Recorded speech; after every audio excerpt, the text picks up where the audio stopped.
Hello everybody, welcome to episode 2 of the Lincoln IBC Live Bowls podcast. Obviously I'm Jake and this is my mate here, Richard. How are we, mate? Good, mate. How are you? I am spectacular, mate. It's been a while, hasn't it? It's been a big couple of weeks or a few weeks. Yeah, we haven't been with the viewers, but yeah, it's been a bit too long, really, hasn't it? We wanted to get it for 6 weeks between podcasts, so apologies for that. We are a couple of weeks behind, but we are here now, bringing you episode 2 of the Lincoln IBC Live Bowls podcast. What we're going to kick off with, Jake? Well, we've got a few things to talk about today, mate, because obviously we've, in that big slot after our first podcast, we've had the under-18s, we've had the Lincoln Open, we've had the next one of the Ninefold. Yeah. So there's a few things to talk about today, but should we go on about the under-18s first, Rich? Yeah, we'll kick it off with the under-18s County Singles League then. Lincolnshire under-18s County Singles League. I think you was involved, mate, weren't you? I was, mate, yeah. You was playing? Yeah, I played 2 out of the 4 weeks. Obviously, the 2 weeks I missed was for other reasons, but... Yeah, so for the viewers that are watching that might not know, the Lincolnshire under-18s and under-25s county captain, Phil Knapp, organised a 4-day event for our under-18s players throughout the county. Hosted over 4 days, 4 events. 2 days, 2 events was held by Boston Indoor Bowls Club, and 2 days were held here at Lincoln Indoor Bowls Club. We live streamed one of them, so if you've not already, if you pop over onto our channel, and you'll see all the games that we streamed from that event. So yeah, Phil Knapp was the organiser, so a bit of a shout out to Phil for organising that on behalf of the county. Took the team captain role over, team management role. Yeah, he's took it over well. Obviously, first year in charge for Phil. Obviously, people know Michael Kent did it last year, so big shout out to Phil Knapp. He's took it on, no fears, and jumped straight in. So fair play to Phil. So you played in it, Jake. What was the format? We had 2 sets of 7 ends, I believe. I think, if I can remember rightly, it was 7 ends. And then it was a 1-end shootout if it went that far. So, yeah, that was it. That was it, really. 4 bowls, EBA rules, so chalkers, all that gear. Yeah. So that was the format. So a traditional singles sets game then, with a difference of being a 1-end tiebreak rather than a free. Yeah. Respots, I take it was in play. Yeah, respots, mate. Yeah, all that sort of gear. What was it? Played as a league format, straight knockout. What was we played it as a league. So you'd probably play between 4 to 6 games a day. Some people got 4, some people got 5, some people got 6. I think even the first week someone had 7 games in their first week. Okay. So it was a bit varied. But I don't really know how the point system worked.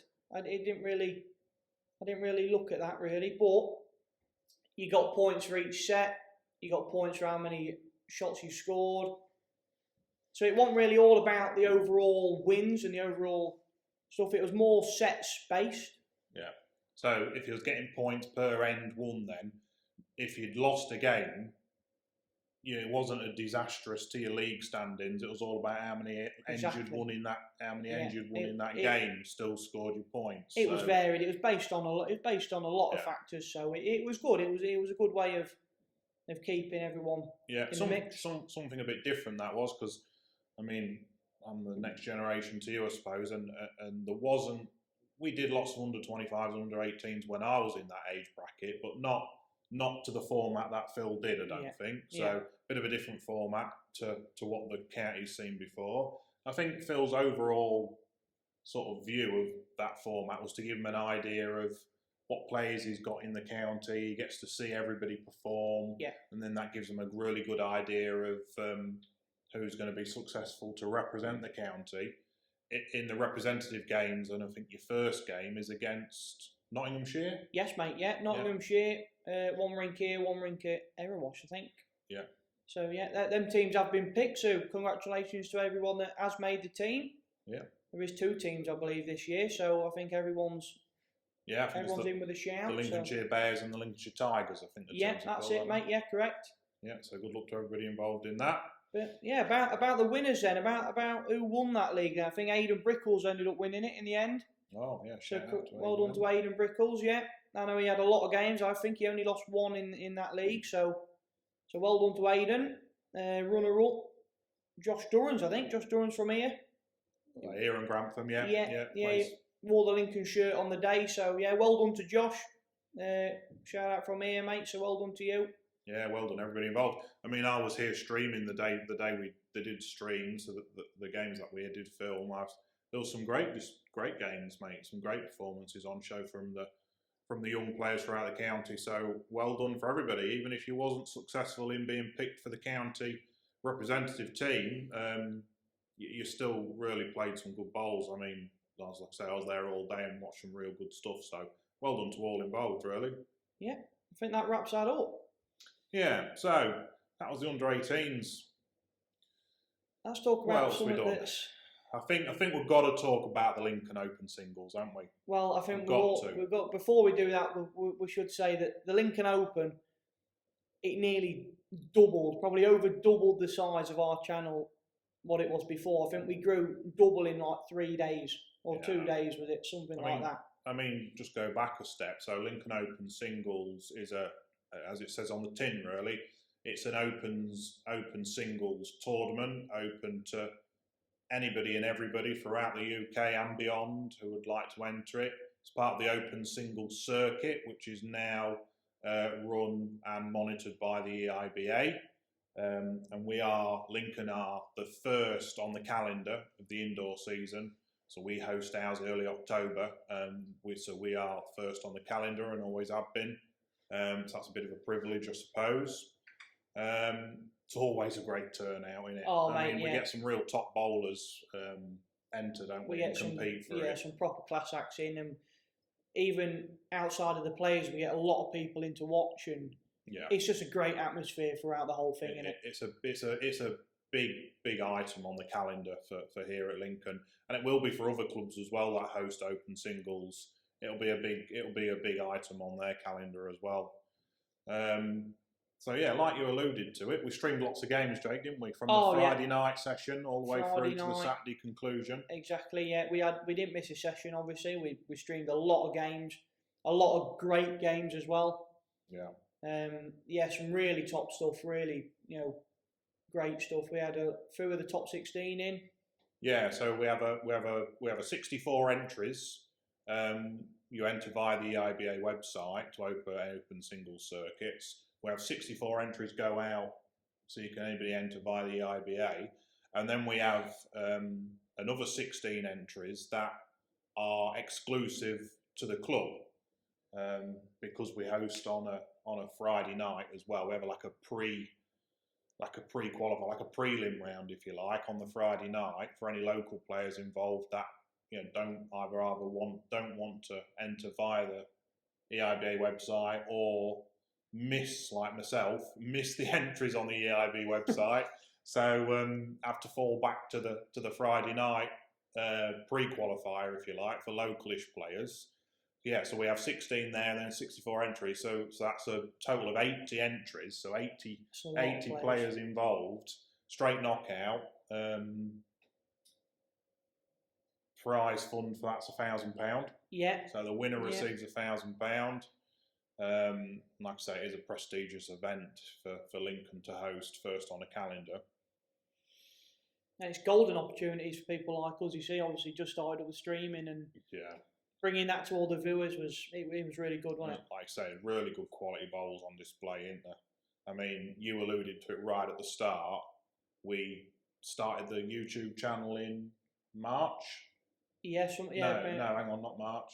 Yeah, March, late March 2025, so March this year. And so we've not even been going a year yet on the channel. And that one day, or that one tournament, so the Friday night and the Saturday, the Lincoln Open, at the start of October, it, like you alluded to, it doubled the size of our viewership and our channel. So it was a massive event for us. It was massive for us. It was for YouTube, massive. Statistically, the biggest thing we've done so far.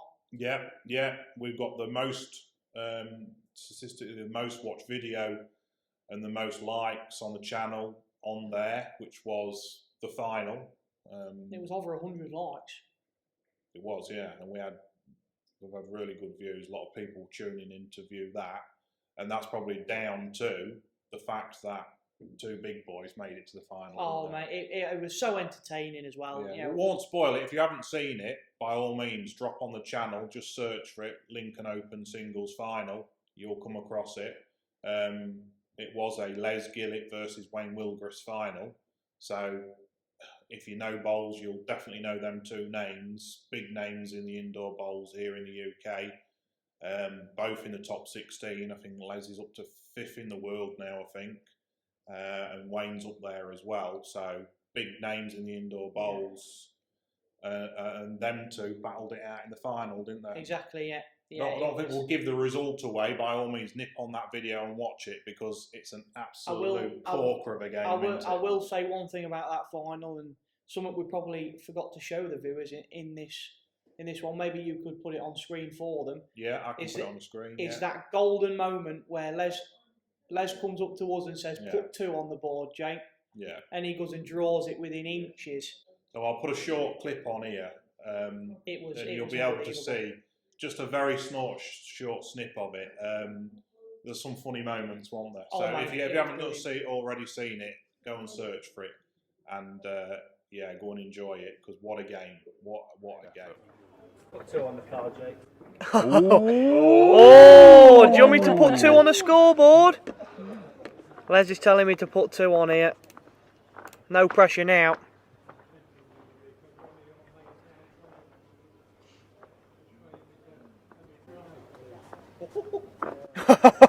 He likes it. Oh, he's after it now. He's had a little chuckle. Yeah, is it? Well, I've already put 2 on the scoreboard. Oh my word! What a ball that is! Called it Oh all the my way word! before he even got on the mat. That's ridiculous. What a shot that is! That's outrageous. Yeah, that was fantastic. I think that's all we can really wrap up on without spoiling too much. Yeah. Without spoiling too much, like I said, there's £1,000 on offer for the winner, and obviously to get the name on a trophy. I've had the pleasure of being on that trophy myself, and there's only 2 players from Lincoln actually being named on the trophy, myself and my brother Sam. So it's an exclusive. Sort of. It must be a good feeling, obviously, as brothers as well, to be the only 2 from Lincoln to win it. It's, I mean, tournament play. Obviously, you've got to play really well, and your form's got to be good throughout the day. Oh, yeah. I mean, if you have a bad game, and that's it, you're out, aren't you? So it's about going into the tournament playing well and continuous that form all the way through the day, right up to the final, because you play 6 or 7 games in a day, which absolutely, if your fitness isn't there, really takes a toll. So the latter stages, sort of the quarters, the semis, and certainly the final, not only have you got to play good bowls, it's a war of attrition. You've really got to, you can't afford not to be fit. Well, yeah, well, like you said, even one bad set, one bad end, you're getting punished straight from the off, and it's brutal. Yeah. You've got to be able to keep it up. But one event, like I say, if you haven't already. Yeah, we won't spoil any more. We won't We won't give no more. All the videos are on our YouTube channel. That final, I think, reached up to nearly 10,000 views. It was. I know it was 9.5 last time I looked. Yeah. But go over, watch them all, skim through them all if you want, and that's all we can say. Yeah. So after that was sort of towards the start of October. And then the weekend straight after that, funnily enough,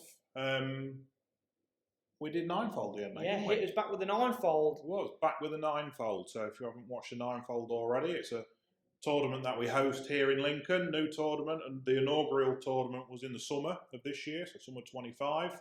We did a rerun of it, so winter 25, we'll do 2 a year. And we did that straight after the Lincoln Open, the weekend after. Yep. So it was busy time for us, really busy time. I think that's really why we've had these couple of weeks, away from the viewers. Yeah. It all hit us all at once, and now we're back. Yeah. All ready, full of energy. So yeah, we did the winter 2025 Ninefold, which is pairs tournament. If you don't already know, lots of videos on the YouTube channel of the format, so you can go across and catch up on all the action. And yeah, so I think we'll reflect on that a little bit now, Jake. I think. Yeah, mate. Yeah, we it was brilliant. Obviously, the start, the week one, we had was it Jonathan West, Sam Hines, the night where they called the Night Owls. Night Owls, yeah, well remembered, yeah. They made it to the final of their week as well, actually, and without spoiling too much, again, we'll cover some later on. They lost out on the grand finals by 1 bowl. It was the last their week playoff. It was yeah. the last bowl, so we won't spoil what happened on that last bowl. Again, another great game. If you haven't already, if you want to watch some good quality bowls and some great games, that week one winter 2025 Ninefold final between the Night Owls and the Powerhouse. If you haven't already, nip back, give it a watch, because again, like the Open Singles final, what a game that was. Oh mate, yeah, it's fantastic. There's a lot of good bowls on display, obviously, with this Ninefold. We had a lot of new players come in, a lot of brand new pairs. Yeah, we had some new teams involved. Yeah, some top quality stuff again. So if you haven't watched it already, like Richard said, go and have a look. They're all on the YouTube for everybody to go and watch. Yeah. But yeah, we had 1, 2 and 3 weeks. Obviously, the 4th week being the grand final. Yeah. Which was really good. We had a lot of viewers again.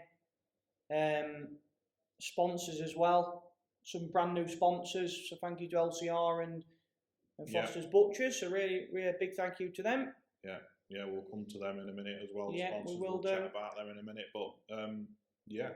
It was just a lot of new things and a big upgrade from the last one.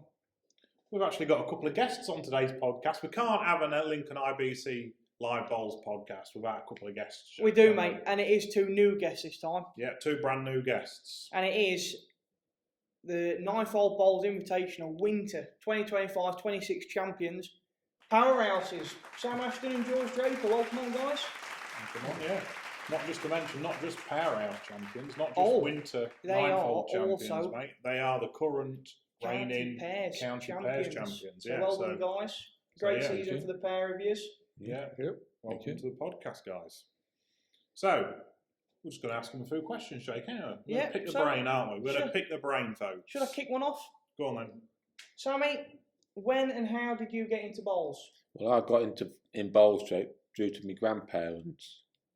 I was watching Richard and my grandma play on Rink 5, and I was getting bored, so I decided, let's have a go then. Yeah. And that's how I got into it, and ever since I've caught the bug. Caught the bug? Yeah.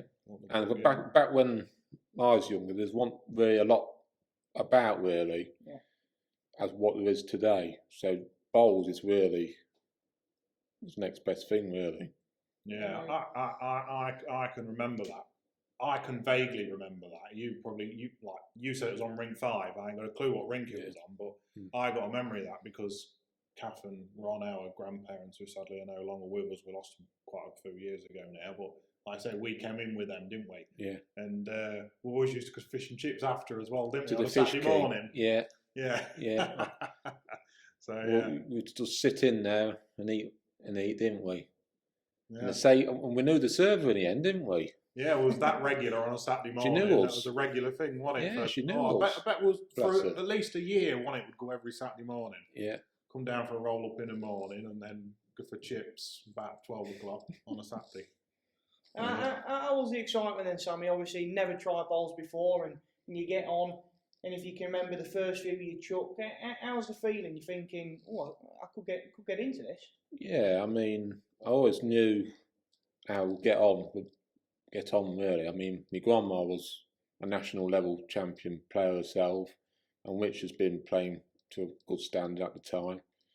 And it was just, I just wanted to have a go, see how I got on. Nice, lovely. Not too bad. Yeah. So, George, different generation, but we're going to ask you the same thing. How did you get into bowls? Well, Gaz and I had played badminton one night, which in them days we were playing 3 nights a week and weekends, tournaments all around the country, everything. And we went to the pub and we sat next to this old fella and we were chatting away. And we said, what we're going to do when we finish doing this? And he turned around and he says, why don't you try bowls? And we never played, but well, we chucked them up at the seaside, but we never really played bowls. And so he says, I'll get you some membership forms for the indoor. And it turns out he wasn't a very good bowler, actually, but in true to his word, he got us some forms, and we came in here. And then we came one Sunday for coaching, and we brought Bon and John's sister and Laura and her husband with us. And we started as 4, and we played in that summer, because it was February when we first came in. So we played that summer, and that's 1988. We've played ever since. Yeah. So you'd have been still working, obviously, then, George? We're So still working. What age was you when you and Kath came in then? I was 36 when we came So in. yours, similar to age what I am now. Yeah. Yeah. 36. And I was still playing badminton. I was still playing badminton for the next 4 years after, at a serious level. Yeah. But then it got, well, one was getting in the way of the other, so, and we were getting older, of course. So. Yeah, but you started bowls, because, I mean, bowls has got that little bit of a stigma about it, hasn't it, where it's an old generational sport. But yeah, like Sam there, we'd listen to Sam's story there, how he'd started, and he was a knee-high to a grasshopper, like a 9-year-old, let's say, 9 years old. Yeah, it's 9. And you started playing with your wife when you was in your mid-30s, so you'd both, you know what I mean, even though Sam started a lot younger than what you did, you were still of an age where you was competing in other sports as well. Yeah, at that time there was quite a few people of our age used to play, because they used to play at like Ruston's in the summer. They used to play in the workshop leagues. So there was people playing bowls who were our age. They weren't all 70, not like they are now. Yeah. So there was quite a lot of people around our age playing. Yeah. But, so that's how we got into it. And do you still enjoy playing bowls as much as you did when you first started? Well, yeah, because I'm better now than when I first started. We started in Division 8 in here. There was 8 divisions in them days, and we started right at the bottom. So in 9 years, we reached Division 1. We stuck in Division 2 for 2 years, which was a bit of a blip, but we learnt it from the bottom, which a lot of people don't nowadays. That's the difference, I think. Yeah. When you came in them days with the 8 divisions, you started right at the bottom. Yeah. You know. We can relate to that, can't we, Richard? Well, when we first started, can't we? Yeah, we definitely didn't start in Division 1, did we? No. There wasn't 8 divisions when we started, though. There was 6, I think. I think there was 4. Was it 4? Yeah, I think there was 4. 4, maybe 5. Well, we definitely wasn't anywhere near like they used to be when George would have started. But yeah, we started. I think it was Division 3 when we started. I think we started in Div 3. Well, we was in the team that we first joined. Was in Grandma and Granddad's team. Yeah, I think before they were dropped out of League 1 into League 2, and then that year we started, they got relegated to League 3. Yeah, and that's where we started, I think. Yeah, I can't really relate to any of that. No, it's different era now. Like, it's funny, isn't it? Because say George started then in the 80s, and there was 8 divisions, and they started at the bottom and worked their way through. Me and Sam started bowls in, let's say, the early 2000s. So that's 20 years after, give or take a few years. So we've gone from George starting in 8, we're starting in 3 or 4, and now your generation that's coming in now is starting at a different level again. And then that just shows what the game's done in the last 40 to 50 years. Yeah. That's interesting. Our team was L104 when we started. Yeah. In the late league. 104. So 104. Yeah. 8 leagues of 13 teams. Yeah, there you go. It's just, you can't relate to it, can you? Yeah. No. So then, skipping on to the next question. Talking about how long we've been playing and that, and what standard you've got. Back over to Sam then. What's your best bowler's achievement? Believe it or not, my first bowling achievement is when I was on the Premier Threes. I don't know when the year was, I can't remember it, but I got through to the area final and I played Nicky Brett. Yeah. And I just lost to him on a tiebreaker. And back then it was like 3 sets. You only play, not 3 sets, 3 ends, sorry. So it was really, really quick, so you had to proper be on it. Yeah. Then my second best achievement, winning the Lincoln Open back in 2016. I mean, I had a really hardest draw I've ever had in my life in anything. We did touch base So- back with the Lincoln Open. Obviously, you won it as Yeah. well. And We mentioned a minute or two ago that without Talking about Sam won it as well. winners, yeah. what was your road to the final then, Sam? My row was Martin Dent, Well, first round was it? first round. That was on rink 2. So that's a player from Laos. He plays at Yeah. Laos. He plays locally, yeah. Yeah, and then my second round was George. Oh, was it? Yeah, my second round was Right. Do you think George. you can That was- remember? That was on rink 8. Then my next round was Nicky Brett. Nicky Brett. That was my next round. In the third round, that was just the third round. Yeah. Then I won him straight sets, which was a cracking game. Then I played Ryan Atkins then. That was in the quarter final. I mean, I lost the first set in that. I won it on the tiebreaker. Then I played Billy. Yeah. Beat Billy on the tiebreaker. Billy Jackson, so local player, obviously. Yeah. 2009 world champion, yeah. Yeah. So I beat Billy. That was on the tiebreaker. That was a cracking match. Then the final, I played Scott Wires From Boston. from Boston. Okay. Yeah. And that was on a tiebreaker as well. There you go. Then. A So, very tough road to the final. Then. oh mate, Very tough. yeah. And like we touched base on earlier, you have to be on it then, every game. Every game. I Every mean, game, every it's- set. there's not a game what I can remember where I never had to fire. I was always drawing. Nearly every wood I played that day I was drawing. So it just showed what sort of form I was on at the time. Then and a few years later, played the Federation under 25s, and I won that at Newark. That was a national singles. That was a national, yeah. Under yeah. 25 national singles, EBF, so English Bowls Federation. At Newark. Yeah. And that was at Newark, Newark. No, it's not there No anymore. longer Newark. open, No yeah, longer no. open, which is a shame. And then obviously win the county pairs twice with George. There you go then. Yeah. Move on to George then. Go on, George. I bet you must have a few. We know you've got a few, so There's come a few on. up there. Tease one or two out as us. Well, I mean, the biggest one is obviously the British Isles when we were representing England. But we won the over 60s national fours to get there. So they're the two big ones. I mean, there's the winning the Denny before that. There's winning the county ones, of which the only one I haven't won in the county is the mixed pairs, unfortunately, with a wife. So Well, still time. Still yeah, time. we're still trying. We're Yeah. still having a go. We've reached the final twice, but we've never won it. All right. So, but definitely the British Isles up in Stanley was good. And Yeah. who did you play with in the British Isles? Your granddad, Yeah. yeah, Mike Eric Smith Johnson. and Mace Andrews. Yeah. And we were undefeated up there. We beat. Well, in fact, we really won it for them because we didn't lose any, so we got maximum points. Yeah. So For the viewers that don't know, the British Isles, if you win a national title, so you must have won obviously the over 60s fours, the over 60s rinks. So if you win the national title, so the English title, if you like, the IBA English Indoor Bowls Association, if you win the England national title, then you represent England in the British Isles, where you face off the winner from Wales, the winner from Scotland, the winner from Northern Ireland. So you face off amongst them. And is that a straight knockout, George? Do you draw, or do you play everybody, and then how's the form? How was the form? Can you remember? You play everybody. Yeah. We played Wales first, and we were annihilated. And unfortunately, I knocked a wood in, so the score they packed up. Right. All right. Whoops. But we had a couple of tough games after that. We beat Scotland, I think, on the last end by one shot. And well, we beat Ireland by quite a few shots, but it was a really, really tough game. Yeah. You know, but we won it. So.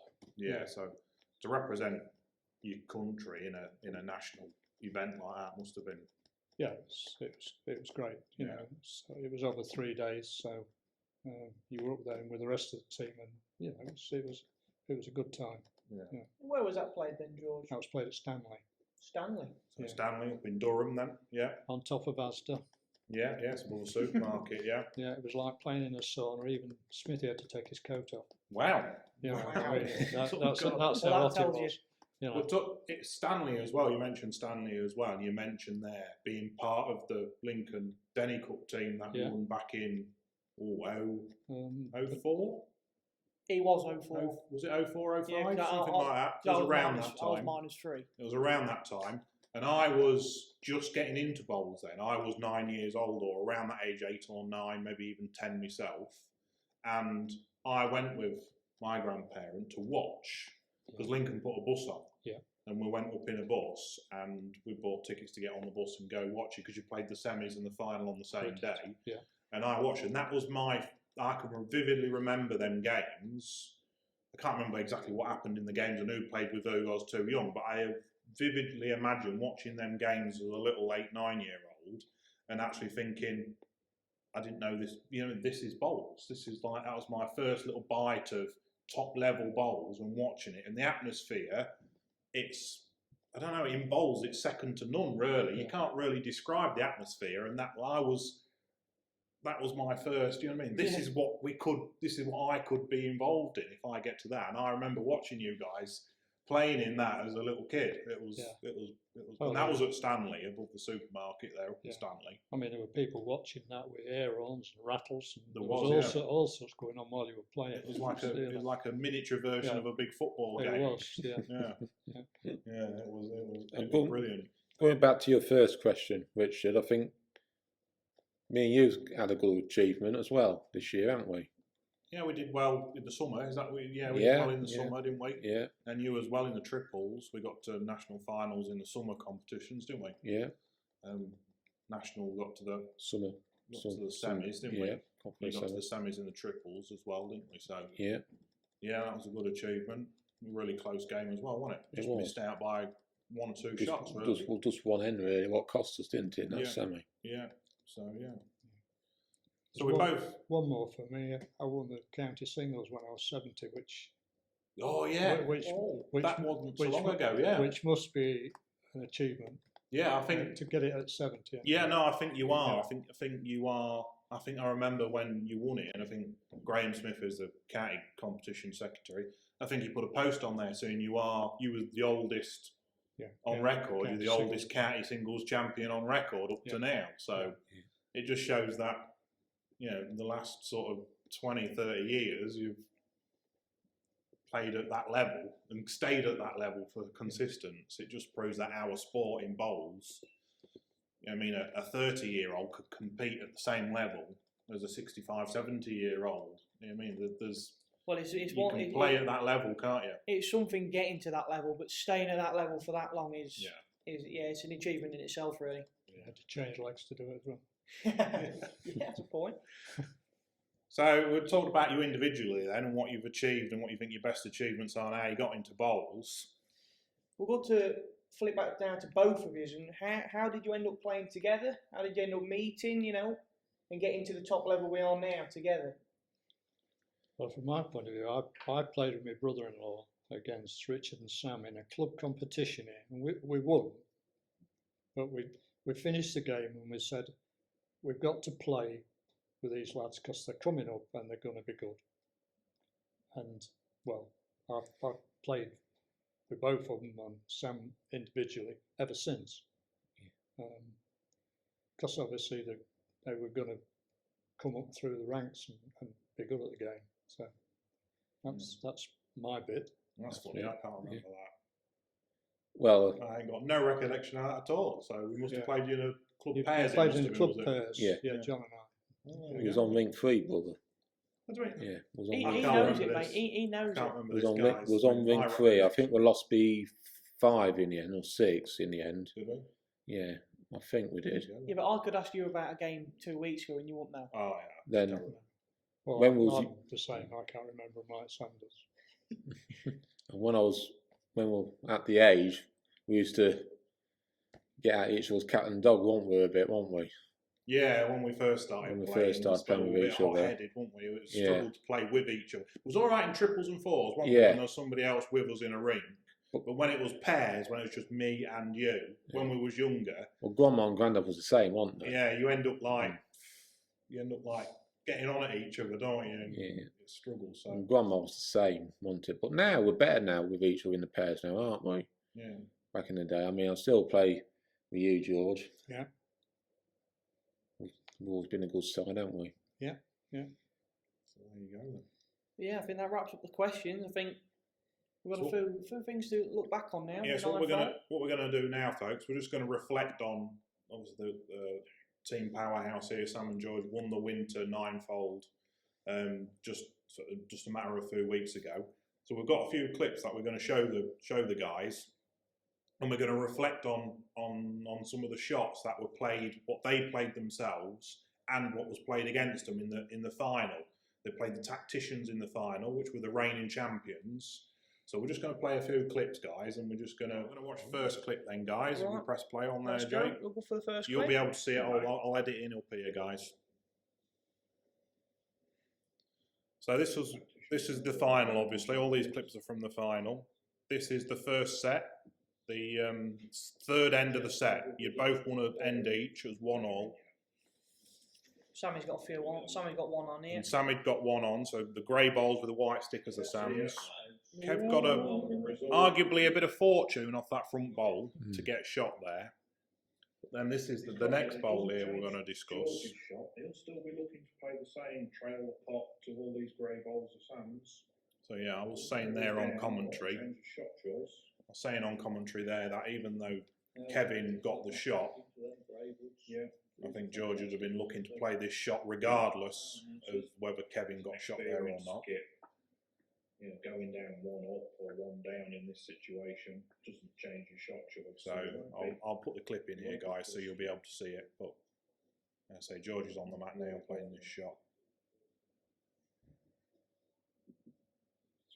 It's when you have to change your shot choice all the while. That's when it can affect your game. Here we are then. George, what have you got? Here it comes. Dennis on commentary with me. Sam's looking. Has he got the pot? Has he got the pot? What a great Plays it ball. absolutely perfectly. Absolute bomb. So pause it there, What a Jake. shot. Boom. Boom. Great shot. Great shot. Yeah, that's the first clip, and what a bowl. Talk us through it. Can you remember it? Not particularly. Can you remember it, Sam? I can remember it, yeah. So it didn't stay like that. So for them, that if you want to watch the full game, the videos on the YouTube, like I mentioned before at the start of the podcast, go back and watch it all because it was an absolute cracking game. But this end in particular, I just picked out this shot. Even though it didn't stay like that, I think Kevin with his next bowl, or even maybe it was his last bowl, he fired and got the pot in the dike. So it did change. But you know what I mean? You needed to put pressure on the Tacticians early. You'd both won an end each. The first 2 ends, you got 1 each. It was a bit tit for tat. There wasn't much between the teams. This end just highlighted for me a bit of a standout, a bit of a turn in the game where Kevin got a little bit of fortune. He wasn't far away, got off the bowl, got shot, and then you had that opportunity to drag that pot in there and really close that head down.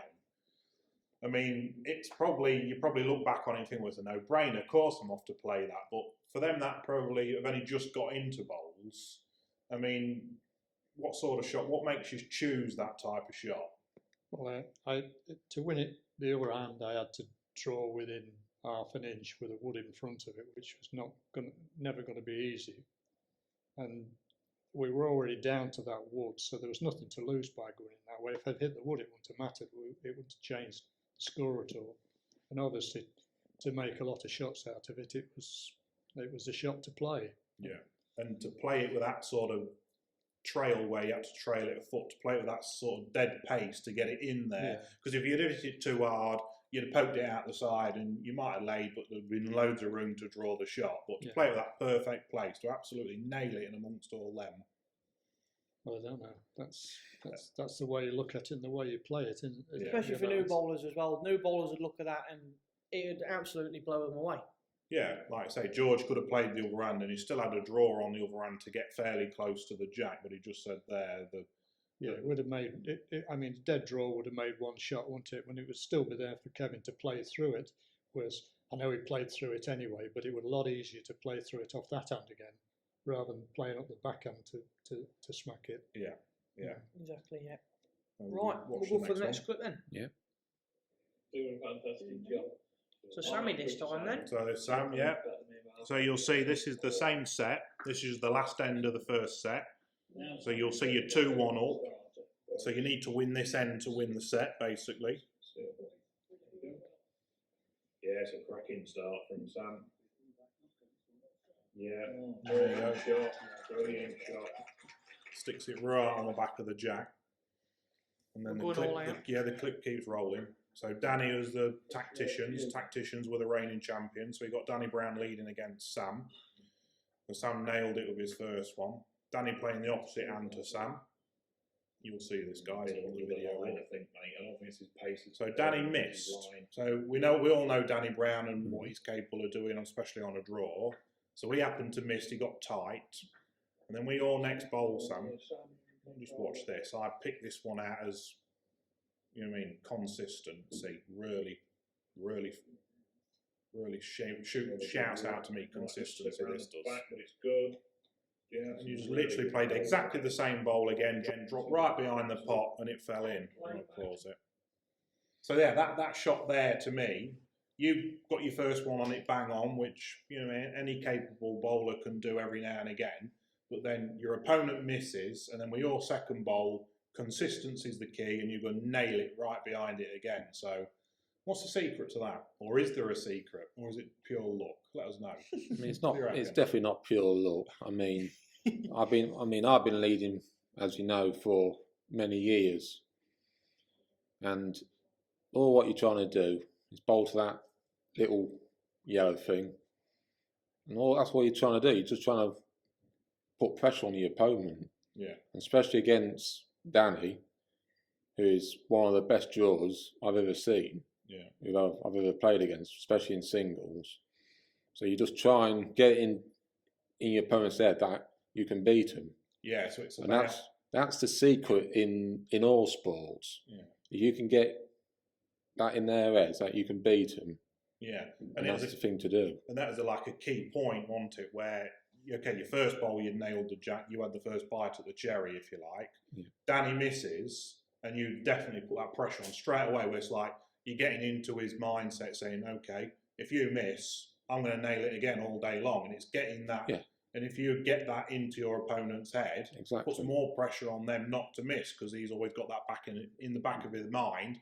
Well, if I miss, my opponent's going to nail it again and again and again repeatedly. So Exactly. That's what you're trying to do. yeah, But sometimes it don't happen. Sometimes you have a bad day and it don't happen. I mean, everybody has bad days.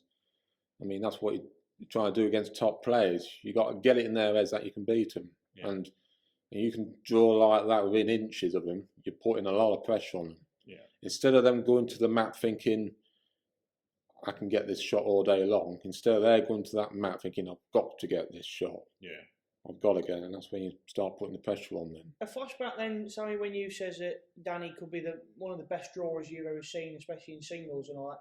Do you use that as extra motivation then when you're playing against Danny? Yeah, I mean, I've got to be on my game to beat Danny. I mean, all the top players in bowls, you've got to be on your game to beat him. Danny, I mean, when I first played Danny, he beat me like 21-4 or something like that. I mean, and then I thought, well, the next time I play, I'm just going to try and beat you with the same score, you know. Yeah. So we'll play the next one then. Yeah. All right. Good for you to join. So this is the second set. So this is the second end of the second set. You tied that first set, so the game was tied up. I picked this shot out. The viewers will see it. Or maybe not subscribe yet, maybe just a viewer, but yeah, click on the subscribe button. Yeah, So we are up. For the players that know George, it'll be a typical type of George bowl, but great bowl there. there you go. Brilliant. We're just so used to seeing that, George, to be fair. We're just so used to seeing it. Again, similar question to what Richie said to Sam. What's the secret behind all that? Practice. And dedication. Yeah. Yeah. I mean, you don't, unless you're really, really, really talented, you don't just pick them up and chuck them. You've got to practice. You've got to put the time in, especially indoors. More, I would say, more indoors than outdoors. It's Yeah. hand-eye coordination, but you've still got to practice, you know. Yeah. And Practice, again, practice. You laid in that set, so you'll see Sam's grey bowl was just literally just behind the jack, so you did lay in that end, so you wasn't under any pressure to get the shot or put in any pressure. But as a skip, you know, well, I've got to close this head down. Yeah, I've got to get you're something putting near. pressure on the opposition. I mean, we're now asking the opposing skip to, well, work hard to get a shot out of this, aren't we? Okay, you might hit it. And in the case of that one, okay, we'd go one down if it went all the way back, but it's not going to go all the way back now. It's going to rattle around and finish up somewhere. And the more woods you've got when it does that, more woods you've got around the pot, the more likely you are to come out with the shot anyway. There's only one of theirs amongst our three there, so he's got to be very careful what he does. I always think that the lead has obviously got the job to do to really build the head up, nail the jack, put the skip in the best possible position to win the end. So the lead gives you that in regards to the lead's going to leave me in a position where I can win the end comfortably.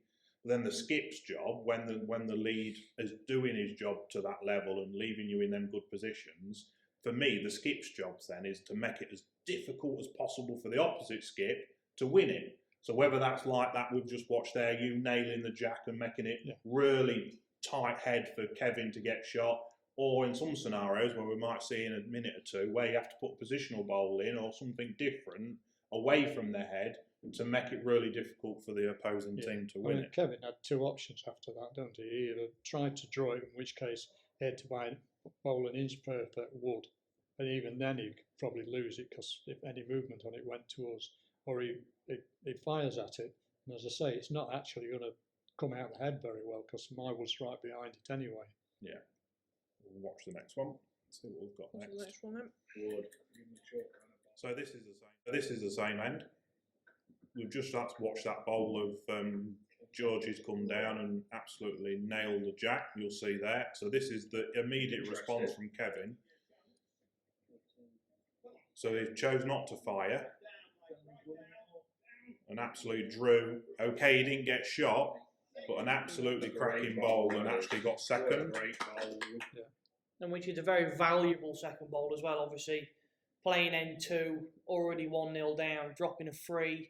It's a big ask, 4 shots in 2 ends. It's a very valuable second bowl for Kev.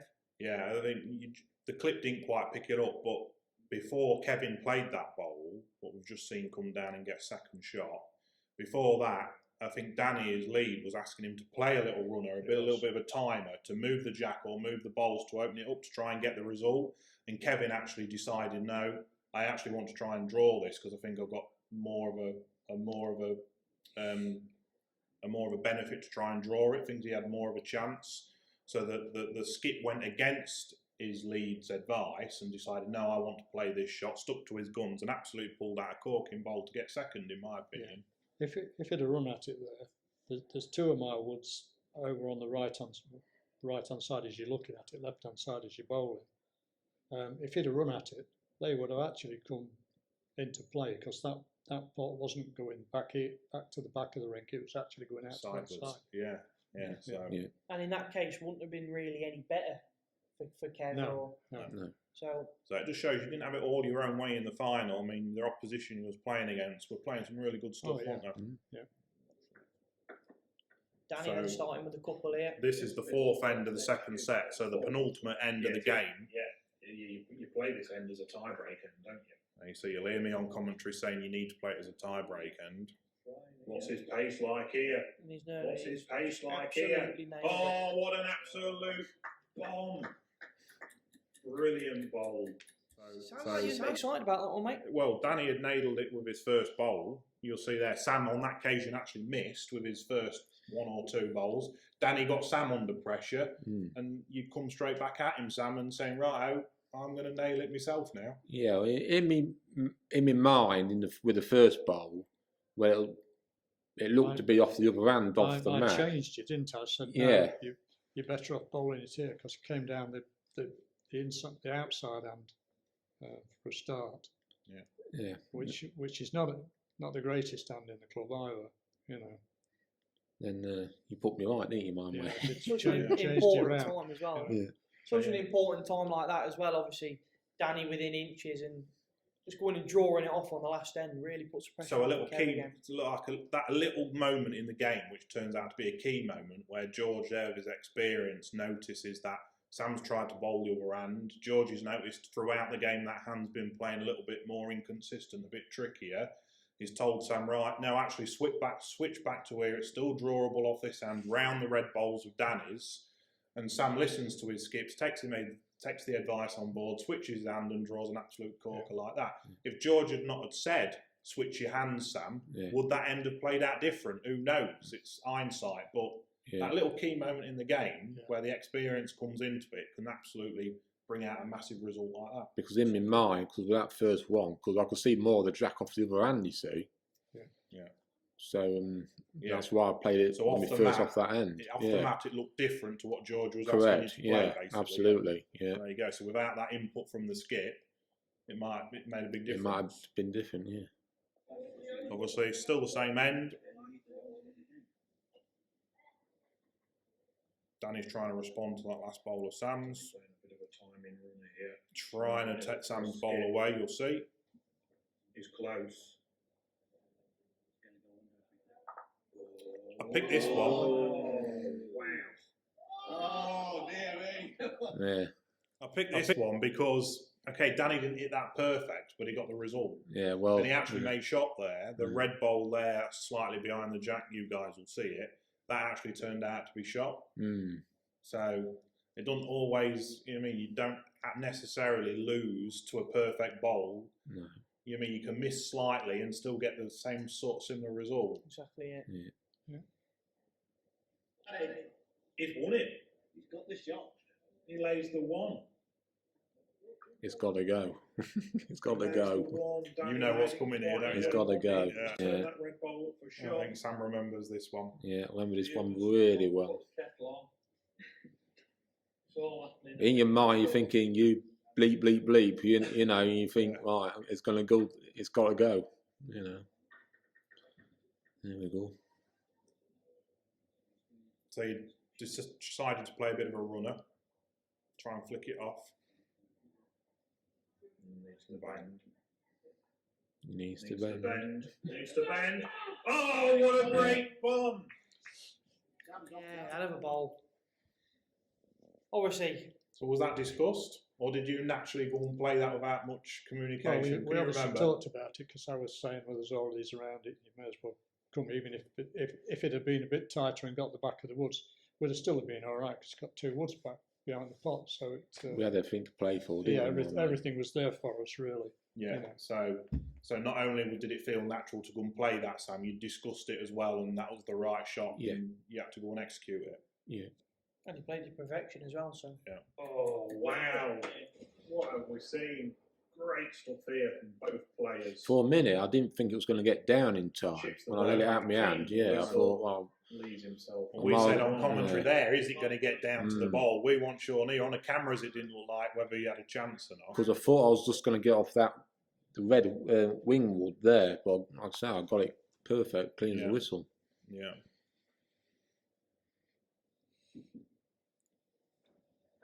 So it's all the same end, guys. Like I say, it's just taking the highlights of the key moments, but the full game was like this, full of moments like this. So it was difficult to pick 1 or 2 out. That's why I kept some longer ones in there. I'll tell you what, that's changed angles. So you actually got a piece of the pot there. Yeah, I wasn't supposed to. No. So I don't know if you want to pause it just there. Can you see the head? Yeah. Yeah. So you actually played a bowl there. Sam covered it up a little bit, so we didn't quite get to see all of it. But you actually flicked the pot out a bit. I did. I opened it up a bit for Kevin, but we were a bit dangerous. We've got 1 wood amongst their 3, and I could see Kevin was at some time or we're going to reach it. So I had to get another wood amongst them, and I was supposed to be resting the wingwood at the side, which would have just put us another one in the head. But the little flick on the pot just gave him a view of the pot, which as you'll see next, he took advantage of. Yeah. So that would come on the other hand, Rich? You think so, wouldn't you? Me and Dennis in commentary discussing. I mean, when you look at all the woods around it, we were in pretty good position there, really. Yeah. But he moved it a long way, didn't he? Kev's last one. Yeah, this is the last bowl. So this is Kevin's last bowl of the game. Well, So he's it ended game up down. Kevin's last bowl of the game. So he was game down. He had to bowl this. So it was do or die moment for him. Boom or bust. Close here. Yeah, it was a good bowl from Kev, really. He got it at the right sort of pace where he didn't hit it too hard. It's not tight to Danny's red bowl, but to play the pace to try and judge it, Yeah. I mean, you It was can't a get great much wood. better than that, Yeah, can you? no, it was a great wood. Under that pressure, Yeah. play at that pace. Absolutely. And if you was missed, you were shaking hands and you'd won. But Yeah. Kevin went down there and played an absolute pearler of a bowl to keep him and Danny in the hunt for the championship. Remember, the tacticians were the reigning champions, so he had to play that. It's Yeah, quite. The game. Kept the clip rolling because It's quite. it's just too good not to stop the clip.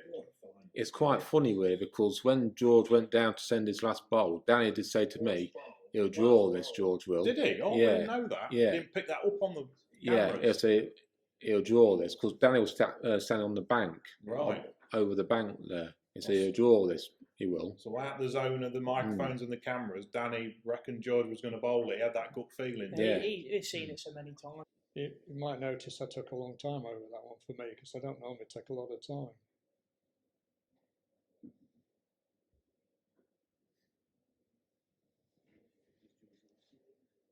If they'd all in the building, you could cut the tension with a knife, couldn't you?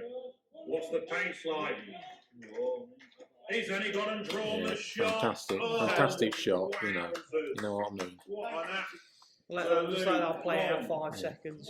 That was an absolute game. Obviously, there. the winners I mean, we've banner there.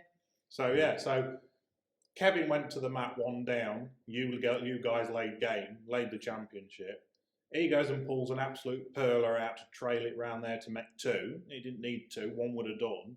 So then the game switches on its head. All of a sudden, you're game down and with the last bowl to either win or lose the championship because you've both drawn the first set. So it was all on that bowl. Yeah. So you go. It's funny you should say you took a bit of extra time, George, did you, on the mat? Yeah, longer than I normally do because I normally walk up to it, stick the wood down, and that's the end of it. But I Yeah. did look at it for a minute. It was actually made a bit easier because it's off centre, and that rink likes to hold down that end. So it made the line for the shot a lot easier, and therefore the weight for the shot a lot easier, really. Yeah. So as soon as that ball's left your hand, then George, do you know that that's in the air? I know it's on the right line. It's all about pace, but I'm reasonably confident it's going to be good. Yeah. There you go. But to draw it that close as well, it's something being championship point down, and Yeah, it's brilliant. well, It won the title for him. I mean, Yeah, exactly. Like I say, tacticians were the reigning champions. So if you had missed it, they had a state champions and retained the trophy. Yeah. But then you pulled out an absolute cracking bowl to take the title off them. Yeah. You can't get much better than that. Right. I think it's time It's to say been- farewell to the it's champ, been Jake. great. yeah. Well done. Thank Great you very tournament. very much much. to come No on. problem. Appreciate You're you welcome. coming on, talking through that. You're welcome. We'll see you guys later. Until no next doubt. time, we try and retain your title, and maybe you come back.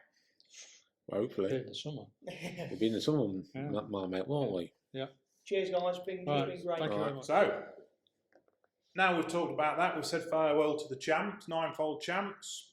We ought to say a little thanks to our sponsors, Jake, don't we? Because we're indebted to our sponsors that have Well, sponsored the last obviously- 2 tournaments. Obviously, the sponsors, we can't do it without them. We can't. No. We can't host these comps and get the players that we do without them. So yeah, big thank you. Do you want to introduce who they are?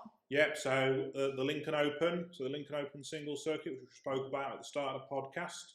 We have a sponsor, Unique Home Improvements, so a club member of ours, Nigel Fosdyke's the director of that. So big shout out to Unique Home Improvements for sponsoring the Lincoln Open. He also promotes the club in many other ways as well. He supports us throughout the year, not just a single event. He provides his support for multiple events throughout the year. So yeah, big shout out to Unique Home Improvements for the support you've given over the last sort of 6 months or so. And we've got sponsors for the Ninefold tournament, so the Winter Ninefold, where we've just heard from the champs. We had Foster's Butchers and LCRFM come in and sponsor that particular tournament. So big shout out to you guys for sponsoring that. Here, so Cafe Jacks, which is our own in-house cafe here at Lincoln Indoor Bowls Club. We use Foster's Butchers for their produce in our cafe. It is top quality produce. Oh, yeah, so if you're in the Lincoln area or in the county in general and you're on the market for a good butcher's, for some good produce, you can't go much further than Foster's Butchers. Do some really good stuff, so go check them out. And LCRFM, give them a big shout out as well, because they actually came to the club on the night of the Ninefold final, and they covered it on their radio station as well. They interviewed both myself, our club president, and the champions, and they covered it in an article on their radio station. They include it in the sports section. So their cameraman came along and took some pictures, and their a reporter came and did some little interviews with us, so that was great. And we are sort of partnering up with LCR a little bit as well. They're going to promote our club and bowls as a whole through LCR FM. So a bit of a partnership there forming there. So big shout out to them guys. Thank you very much for that. If we've got any other businesses out there or anybody else that wants to sponsor either an individual tournament, an individual podcast, just one video in itself, anything. If you want to get in touch with us, we'll be more than happy to hear from you. Drop us a message on the YouTube, drop a comment in below, and we'll get back to you. Or if you Google, we've got a website, Lincoln Indoor Bowls Club. Find us on the web. We've got a Facebook page, Lincoln and District Indoor Bowls Club. We've got Facebook as well. Drop us a message on there if you are interested in sponsoring either the podcast, a tournament, anything. Can even privately, myself or you, Richard Ashton or Jake Johnson. We'll push you out there. We're growing this YouTube channel now. Please do like and subscribe. It really helps us out. And the views, we've got 56,856. Yeah, so we're well over the 50,000 views then. Like I said, we've only been going, when he started the channel in March, April of this year, so we've not even been going a full calendar year yet on the YouTube. So to get over 50,000 total views and over 600 subscribers we really do appreciate it. We can't run without them. No, we can't. No, there's no point. There really is no point in us doing all this content and not taking all this time and effort if nobody watches it. Well, exactly. So we appreciate everybody that watches, everybody that subscribes. If you haven't already, please share it with your friends if you think they'll be interested. Friends, family members, anybody. Anybody. Like and subscribe the videos. Really does help us out. Like I said, we're trying to get to that big 1,000 mark by the end of the indoor season. So the anniversary of the channel, end of March of next year, so end of March 2026, we're trying to hit that 1,000 subscribers. And then if we do hit that 1,000 subscribers by March 2026, we're going to do a giveaway. We spoke about this. We're going to do a giveaway on the channel. So we'll pick a random subscriber at random, and we'll be giving out some free Lincoln IBC Live Bowls Club kit. So a pair of trousers and a shirt in our colours. Or shorts or whatever. Or shorts, whatever if you prefer shorts over trousers, whether you're male or female, we've got all different sizes. So if we get to the 1,000 subscribers by March 2026, by the end of the indoor season, this indoor season, we will be doing a giveaway. So look out for that. Like I say, get us there, and we'll reward you with a giveaway or two. So that's. So before we end today's podcast, thank you everybody else for watching, obviously. Appreciate you. If you've watched all the way through, you're absolutely magic. The next video we do, or video that will be coming out shortly, stay tuned for it, is The mine and Jake forfeit. Forfeit. We did promise on a stream while we was live streaming the Lincoln Open Singles. We did promise on stream that If we got hit over a certain target. if we got over 500 subscribers, we would do a forfeit and film it and put it on the channel as a video. Now we're over that, so we did reach that goal. Yep. So we have got a forfeit up and coming. So we haven't forgot, guys. We're not hiding away from it. No, We're not hiding. So we're not. We are doing it. It's in the process. that will be our next video. So We've got a plan. We know what we're doing. It's just a case of going and filming it and editing it and putting it on there. So it will be coming to you shortly. We're not chickening out. We are doing it. So that'll be the next video. So Exactly. stay tuned for that. So yeah, so it's been a great episode. Episode 2. Yeah. It's been full of exciting stuff. Obviously, the interview from the champions, the food clips, and we've covered nearly everything. Yeah. So thank you all guys for watching, and we'll see you next time. Thank you. See ya.